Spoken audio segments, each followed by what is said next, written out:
नमस्कार दोस्तों, स्वागत है आपका हमारे YouTube चैनल जिसका नाम है पहाड़ी अंग्रेज व्लॉग्स। तो दोस्तों, कैसे आप लोग? आई होप सभी लोग बहुत बढ़िया होंगे और बहुत ही शानदार तरीके से अपनी तैयारियों में जुटे हुए होंगे। तो दोस्तों, आज की जो वीडियो है इसमें मैंने कुछ क्वेश्चन आप लोगों के लिख रखे हैं जो कि आपने पिछली वीडियोस पर कमेंट कर रखा है उससे रिलेटेड। तो मुझे लगा कि ये वीडियो बनाना बहुत ज़रूरी भी है उन लोगों के लिए जो हिमाचल प्रदेश पुलिस के आगामी परीक्षाओं की तैयारियां कर रहे हैं। तो ये कुछ इस प्रकार के प्रश्न है, वीडियो में एंड तक बने रहे, शायद आपका प्रश्न भी कहीं आए। तो ये बहुत सारे क्वेश्चन है जो आप लोगों में से ही किसी ना किसी ने पूछ रखे हैं। तो दोस्तों, पहला प्रश्न ये है कि पुलिस भर्ती कब तक आएगी और ट्रेनिंग कितने मंथ्स की होती है, ये किसी भाई ने प्रश्न किया था। तो दोस्तों, जो पुलिस की वैकेंसी है, अभी जेल वार्डर की वैकेंसी अभी आ गई है और जल्दी ही हिमाचल प्रदेश पुलिस कांस्टेबल की भर्ती अभी आएंगी। ये भर्ती आपको मार्च अप्रैल तक देखने को मिल सकती है। और इसी के साथ ये क्वेश्चन था कि ट्रेनिंग कितने मंथ की होती है। तो दोस्तों, हिमाचल प्रदेश पुलिस कांस्टेबल की जो ट्रेनिंग है वो 9 मंथ की होती है, लेकिन उसको बढ़ाया भी जा सकता है सिचुएशन के हिसाब से। जैसे हम लोगों की जो ट्रेनिंग है वो लगभग 13 महीने की हुई है। तो नेक्स्ट क्वेश्चन है कि एग्जाम कितने मार्क्स का होगा। तो दोस्तों, जो एचपी पुलिस का जो एग्जाम होगा वो 100 मार्क्स का बोल रहे हैं, क्योंकि डॉक्यूमेंटेशन हमारी जो भर्तियां हुई थी, आखिरी भर्ती जो कि 2021-22 में भर्तियां हुई थी, उसमें आखिरी बार डॉक्यूमेंटेशन हुई थी। तो जो इसके बाद का जो एग्जाम पैटर्न कहा गया था वो कहा गया था कि इसके बाद एग्जाम 100 मार्क्स का होगा। हालांकि ये अगली नोटिफिकेशन में हम लोगों को पता लग जाएगा कि एग्जाम कितने मार्क्स का हो रहा है। जैसे कि अभी जेल वार्डर का एग्जाम है वो 100 मार्क्स का हो रहा है। तो नेक्स्ट क्वेश्चन है, क्या एग्जाम कंप्यूटर पर होगा या ओएमआर शीट पे। तो दोस्तों, जो हिमाचल प्रदेश पुलिस का एग्जाम है वो अभी ओएमआर शीट पे ही होगा। अभी तक इसका कोई कंप्यूटर से कोई ताल्लुकात नहीं है।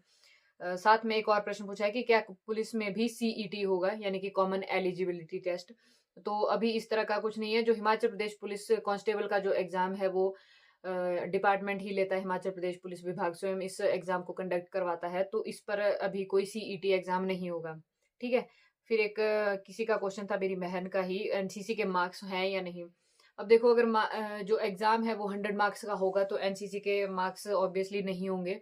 लेकिन अगर एनसीसी और हाइट के मार्क्स होंगे तो शायद ये एग्जाम 90 मार्क्स का होगा और इसमें आपको 5 नंबर एनसीसी के देखने को मिल सकते हैं, क्योंकि एनसीसी को बहुत ज्यादा प्रायोरिटी दी जाती है हिमाचल प्रदेश पुलिस विभाग में, किसी भी फोर्स में। और साथ में हाइट का भी जो क्राइटेरिया है वो रहता है। तो शायद अगर एनसीसी और हाइट के अगर मार्क्स दिए जाएंगे तो हो सकता है कि एग्जाम 90 मार्क्स का हो और 10 मार्क्स इसमें से जोड़े जाएं। फिर किसी का क्वेश्चन है कि क्या जॉब के साथ एग्जाम क्लियर हो सकता है। तो देखिए दोस्तों, जो पुलिस की जॉब है वो ऐसा है कि है तो 24/7 आवर्स की, लेकिन जब तक हम लोग बटालियंस में है तो हमारे पास बहुत ज्यादा टाइम होता है पढ़ाई करने के लिए या कुछ भी अच्छी एक्टिविटी करने के लिए, जिससे कि हम अपने भविष्य को और अच्छा कर सकें। तो ऐसा नहीं है कि हिमाचल प्रदेश पुलिस में आपको जॉब लगने के बाद टाइम नहीं है, बल्कि शायद ही ऐसा कोई और विभाग होगा जहां पर आपको जॉब लगने के बाद इतना ज्यादा समय मिल पाता होगा। लेकिन वही है कि आपको अगर टाइम मैनेजमेंट करना आ गया तो आप बहुत आगे जा सकते हो एक जॉब के साथ। तो हाँ, समय बहुत ज्यादा मिलता है, अगर आप चाहो तो उस समय को अच्छे से उसका यूटिलाइज कर सकते हैं। एक और क्वेश्चन है, पुलिस कांस्टेबल किस क्लास की भर्ती होती है। तो ये होती है दोस्तों क्लास 3 की भर्ती है, 3rd क्लास भर्ती। ठीक है।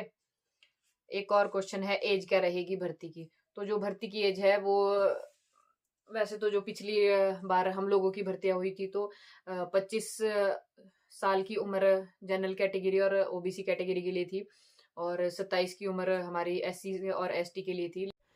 तो दोस्तों, हिमाचल प्रदेश पुलिस का जो एज क्राइटेरिया होगा वो 25 और 27 ही कहा गया है। सरकार ने भी इस पर जवाब दिया था कि 25 और 27 ही हिमाचल प्रदेश पुलिस में जो कांस्टेबल होंगे उनके लिए 25 और 27 एज होगी। एक बहुत बढ़िया क्वेश्चन है कि स्टडी करते हुए डिमोटिवेट नहीं होते थे क्या आप, और उस टाइम आप ऐसा फील नहीं करते थे कि मुझसे नहीं होगा या स्ट्रेस होता था, तो कैसे कम करते थे। देखो, स्टडी इस टाइम बहुत सारे लोग कर रहे हैं। बहुत सारे लोगों का एम है हिमाचल प्रदेश पुलिस कांस्टेबल बनना, वर्दी पहनना, अपना सपना साकार करना। तो बहुत सारे बच्चे ऐसे होंगे जो सीरियसली पढ़ रहे हैं, बहुत सारे ऐसे हैं कि वो अभी ट्राई करेंगे कि हाँ हमारा पहली दफा है या अभी है हमारे पास टाइम।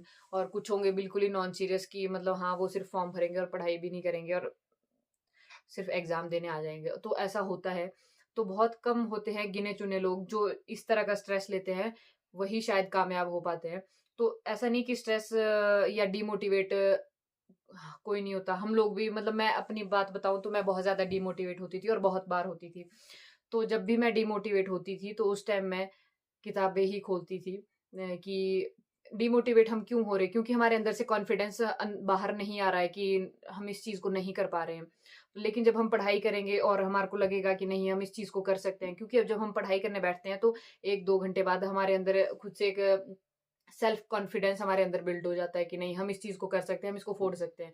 क्योंकि हम वहाँ पर अपनी मेहनत कर रहे हैं, हम अपनी लगन के साथ पढ़ाई कर रहे हैं।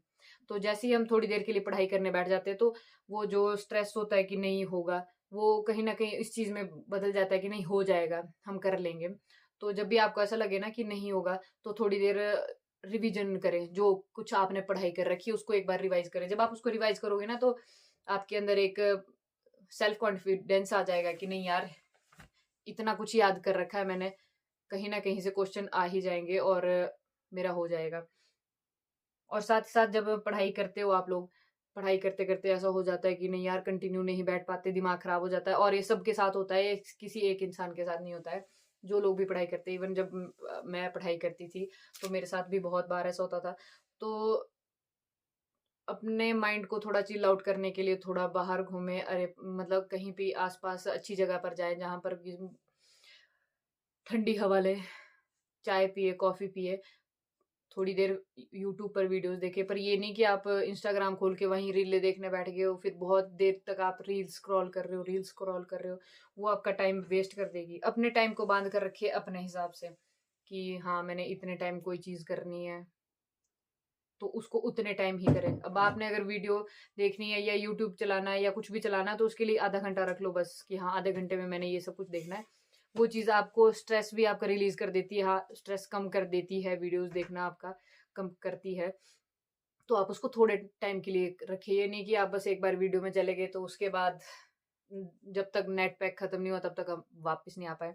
तो थोड़ा-थोड़ा टाइम अपने लिए सेट करें, और जब भी आपको ऐसा लगे कि यार बहुत स्ट्रेस हो रहा है, तो थोड़ा शांत होकर और चीज़ों की तरफ भी ध्यान दें और वापस से उस चीज़ को फिर दोबारा पकड़ लें। क्योंकि पढ़ाई करना सबसे बोरिंग चीज़ है गाइज़। तो लास्ट क्वेश्चन जो कि हम इस वीडियो पे डिस्कस करेंगे कि एग्जामिनेशन हॉल में स्ट्रेस कैसे कम करें। एग्जामिनेशन हॉल में सभी को स्ट्रेस होता है, और खासकर उन लोगों को स्ट्रेस होता है जो बहुत ज़्यादा सीरियस है इस चीज़ को लेकर। तो आपने स्ट्रेस नहीं लेना है, जब तक आपकी तैयारी अच्छी है तब तक आपका स्ट्रेस लेने का मतलब ही नहीं बनता, क्योंकि स्ट्रेस सिर्फ आपको ही घातक सिद्ध होगा। हो सकता है स्ट्रेस की वजह से आपके बहुत सारे क्वेश्चन रह जाएँ, जो कि बहुत सारे स्टूडेंट के साथ होता है, मेरे साथ भी हुआ था। तो स्ट्रेस ना ले तो ज़्यादा बेहतर है।